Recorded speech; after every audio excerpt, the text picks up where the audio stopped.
Hi, my name is Todd Bergstrom and I work with Care Providers Minnesota. And we are going to spend a couple of minutes here talking about a rate increase that was passed for nursing facilities this last legislative session. Specifically, this rate increase adjusts provider rates in regards to not only the direct effect of raising the minimum wage, but also provides funding for employees earning less than $14 an hour.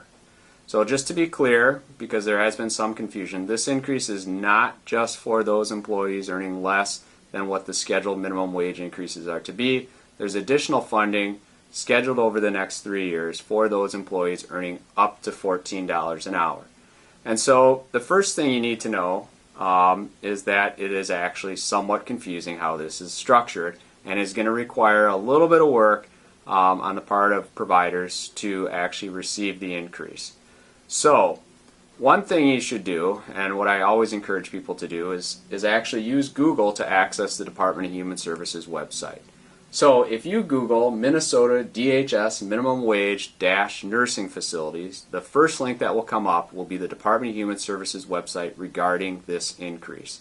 And on that website there are a couple of really important things you'll want to start with first. First is a bulletin that will link you directly to kind of the understated or stated policy regarding the minimum wage increase for nursing facilities. And the second is a question and answer sheet that the Department of Human Services also created.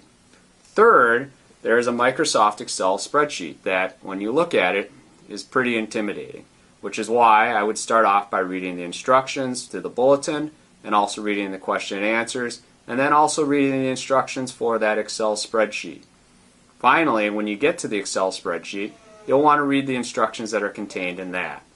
So what is the goal of all this? Well, the goal is this. You're going to need a full quarter's worth of data from the first quarter of 2014 of your staff wages by hour and how many compensated hours those people worked. From that, the spreadsheet is going to help you calculate two things. First, over the next 3 years as we move along, the direct impact of raising people up. So for example, the minimum wage goes to $8 an hour in August of this year. And so this spreadsheet will account for how much that will cost your facility to raise those people up to $8. Second, there's a formula based on your compensated hours by employee wage that will provide additional funding to provide wage increases over the next 3 years for persons earning less than $14 an hour.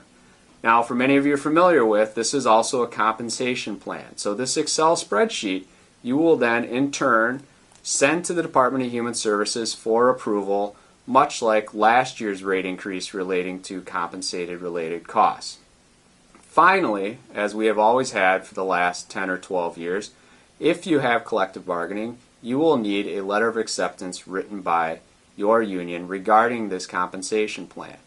Now all of this is very confusing, and you'll note when you see the spreadsheet that it's quite intimidating, but we're more than happy to help. I know DHS is more than happy to help, so if you have questions, please contact us. Thank you.